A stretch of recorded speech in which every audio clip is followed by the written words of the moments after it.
Hi, this is Greg. Welcome to the channel. And on this video, we're going to talk about the dramatic 33% drop in second quarter GDP in the United States, what it means to investing, and what it means to your investment strategy going forward. So if that's something you're interested in, stick around because it's coming your way.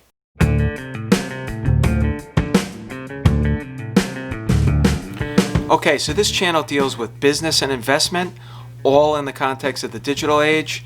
And if you like this content, please hit the like button and also subscribe.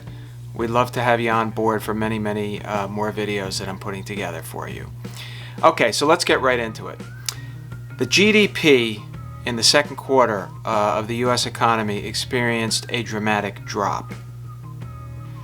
The economy contracted at a record pace in the second quarter of 2020 due to the initial resurgence of the virus that occurred in March and April primarily. The Commerce Department said that the GDP dropped 32.9% in the second quarter.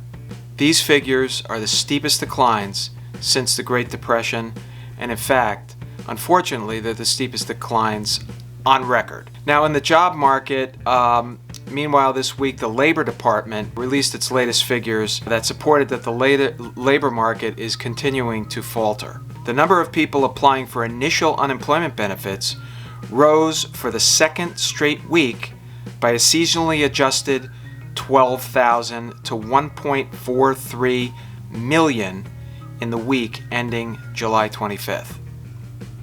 This is significant because it halted basically the decline in increasing unemployment since its peak at the end of March.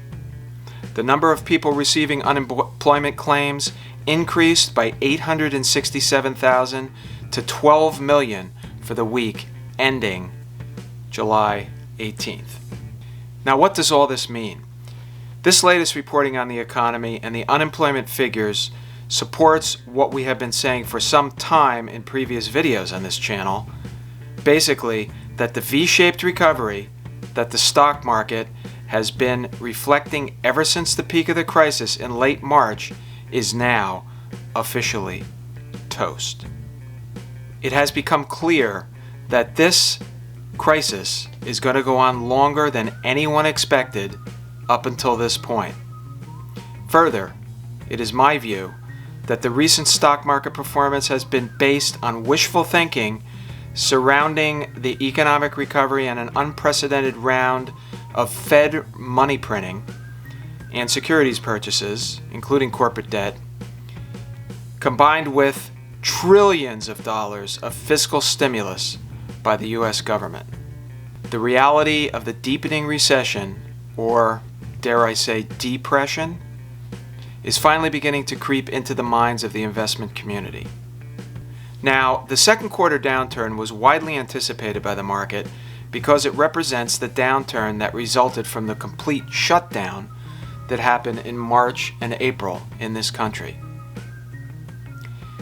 What has not been fully reflected in the stock market is the growing realization that third quarter earnings and GDP will be negatively affected by a continuing spread of the virus and the inability of many states to fully open their economies as a result. In addition, I expressed in previous videos, like stock market trouble ahead, for example, which you can see at the end of this video. You'll see on the end screen, I'll put the video on there so you can look at it. The only thing that has kept Americans from perceiving how bad things truly are in the economy is the enormous amounts of money the government has been pumping into the economy through its fiscal policies.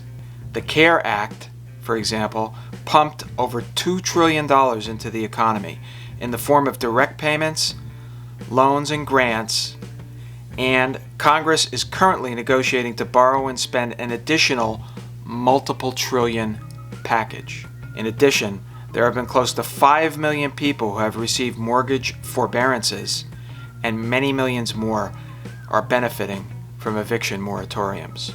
All of these government programs, while helping people that really need it, it all serves to mask the true devastation in the economy and is contributing to the perception of the public and investors alike that the economy is actually doing better than it actually is. These efforts in an election year are intended to mask what is truly going on in the economy and to soften the blow to individuals as their means of supporting their family continues to dry up in the current economic depression. Despite all of the massive money printing and fiscal stimulus that the government has been pumping out, many industries are continuing to suffer. On Wednesday of this past week, Boeing said it would cut production of commercial jets and shrink its workforce even further. Harley-Davidson and Microsoft's own LinkedIn also announced planned job cuts in July. In addition to continuing layoff announcements, the states have been contributing to the chaos by not being clear in their communication on when and how they're going to be shutting down the economies. This has produced an enormous amount of uncertainty, which is affecting business activity, since people don't know from one day to the next if their state is going to lock down again to fight the virus or stay open. The long and short of this is that the continuing effects of the virus are going to be felt longer than anyone has previously anticipated. The longer this goes on, the greater the effect on the economy, and eventually this negative trend will of course affect the stock market. Now, as I have said in previous videos, there is trouble in the stock market ahead. In a previous video that I did called Stock Market Trouble Ahead, which you'll be able to see at the end of this video, I go into details of all the risks. There are basically 6 major risks that I see to the stock market. Of course, one of them is the fact that the virus is not going away, which we touched on in this video. I think the long and short of it is that the uncertainty to the economy continues to increase every day as the virus continues to spread from state to state to state. I looked at a map today and it looks like there are more states where the virus is growing than any of the states where they've leveled off, like New York and New Jersey. So this is going to have a profound effect on the economy in the third and fourth quarter. As I stated in previous videos, the market is currently at historic highs in terms of valuation, which is not good. It typically in the past has ended poorly, like in the .com era, for example. And particularly if you look at total market cap, as in this chart here, total market cap divided by GDP, you'll see that the market is more overvalued by that measure than at any time in history. And this is Warren Buffett's favorite valuation measurement tool. Okay, so with that said, I want you to do something for me right now. I want you to concentrate with me right now. At the end of this video, in about 2 seconds, there's going to be 2 videos. One is going to be the one I've been talking about, Stock Market Trouble Ahead. The second one is going to be a video that I did about zombie companies. What are they and how to factor that into your investment strategy. So please, after this video, hit those 2 and watch them. I think you'll be glad you did. There's a lot of great information in there. And also, if you got value out of this, please like, subscribe, and smash that bell so you get notified.